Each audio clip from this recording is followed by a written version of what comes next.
This is my Game Boy Advance SP, and it's completely so the hinge, it's absolutely garbage. And this is because this is just a no-name AliExpress shell. It snaps when I open it, but when I close it, nothing happens at all. It's supposed to be snapping, it's just trash. The volume slider has melted, and this is actually my fault. This is the same Game Boy from the not charging video, and when I recorded that video I ended up melting the volume slider by accident. There's also another issue which might be obvious if you just take a listen. So what happened was, in the same video that I mentioned before, I used some tape to shield some area of this Game Boy, and when I removed the tape, it pulled off the left button from the board, and I replaced it with just a random button that I had laying around, and it's just completely different, much harder to press than the standard one. So let's get this Game Boy all fixed up, but first a message from the sponsor of this video. If you need a printed circuit board, PCBWay has everything you need. They pride themselves on having the best value, fast turnaround, and one-on-one assistance. Just tell them some basic values like the dimensions and the quantity of your PCB, and you can get an immediate quote. After that, you can change things like the amount of layers your PCB has, the material it's made of, and even the color. They have many colors, but I especially like matte black. Sign up today following the link in the video description and get a $5 welcome bonus. So I've taken the motherboard out. You can see that there are some signs of rework. I've actually done these a while ago. Here you can see the offending switch. So this board is actually the same one from, I think, my first video ever, where I modified the volume slider to work with a DS Lite volume slider, which is exactly the same size and shape as the Game Boy Advance volume slider, with the exception that you can do this and just replace this piece. So I'm just gonna grab my DS Lite volume slider drawer, which is full of DS Lite volume sliders, as well as the plastics here. Yeah, there you go. Oh!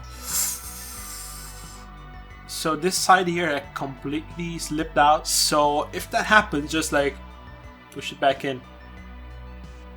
So if you enjoy my content, it would be very helpful if you subscribed, left a like, and clicked the notification bell. One last thing, I've also made a Discord server where people can just discuss anything retro gaming related, anything repair related, but no NFTs. Right, so here's what we're going to do. These buttons, not that I'm aware of anyway, are never used for any important function in a game. They're usually used for the menus. I don't think there are any games that use these as a key mechanic, but these ones, well, they are. So I have a bunch of these switches and they're all brand new, but I can't just put a brand new one here because it will be completely different from these ones that are actually, old. So I'm going to replace all of these.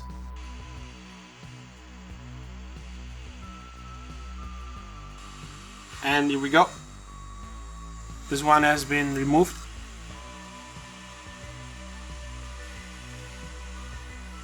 Who can say when? Let's try with the last one. I'm gonna angle it away from the connector because I don't want to melt it. And there we go. You might have noticed that I have melted this again. So I think these buttons are actually still usable. They're not. So I'm just gonna put this one on, and I'm also going to temporarily put this piece back on. And that's because it's okay if this piece melts off, but I don't want the actual slider here to melt off. Kind of protects it. I'm not going to lower the temperature, but I'm going to hold the nozzle a bit higher. Then I'm gonna slightly lower it until I kind of figure out the right distance for it. And so I got a bit too crispy there, but I think it's just because I didn't properly preheat the board. I'm just gonna preheat it first now.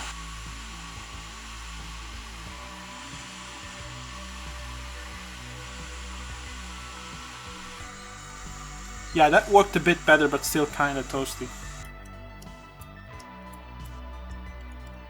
So I kind of pushed my luck with these ones, so I'm gonna take them off, but I'm gonna play with the temperature and see. So after playing with it for a while, I realized that all of the buttons ended up being like that. I tried again, but apparently the hot air is too much for these buttons, so I just hand soldered everything. If you want to do what I do, you can find all the tools that I use in the video description, and all the tools that I have used and recommend. I'm actually in the AliExpress affiliate program, so if you buy anything from my AliExpress links, you are actually supporting my channel, but you don't actually pay anything extra. If you want to support me directly, I also have a donation page page and a Patreon page with some basic rewards and no paywalls. So for this video, Extreme Rate has kindly provided two products. The first is a clear blue shell and the second product is a set of white buttons. For this video, we'll be using both of them. And if by the end of the video you end up liking these, you can buy them from the link in the description. So this shell has been finished with a rough finish and there are smooth parts underneath the adhesives. And they're actually very clear. So I'm thinking of not putting any sticker here so that I can see the name of the cartridge. And if I want, I can just put a sticker whenever I want anyway. Let's say the spot gets too scratched up, maybe I can just, slap a sticker. So this shell is actually supposed to be compatible with IPS mods, meaning that you don't have to cut it. It is indeed compatible right out of the box. I just put it in and I closed it and it snapped together. It seems to have a much better snap than the previous shell, because the previous shell kinda had to force it. Also, unfortunately, I will be using these rubber pads instead of the original ones because I'm going for a white and blue theme. The original ones are just blue. Just look at the snap on this thing. They tend to snap less when you fully assemble them, but before fully assembled, not many of them get to this level of snap. So for the people who can actually swap it, the kit even contains a colored volume tab.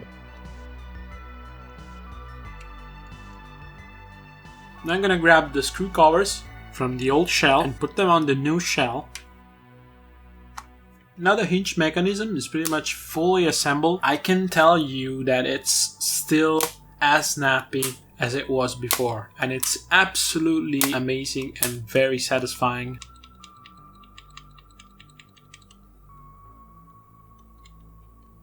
You can read the title of the game from the back of the Game Boy. This is the finished result, and if you enjoyed this video, you will probably like these other two videos. Thanks for watching, and I hope you're happy.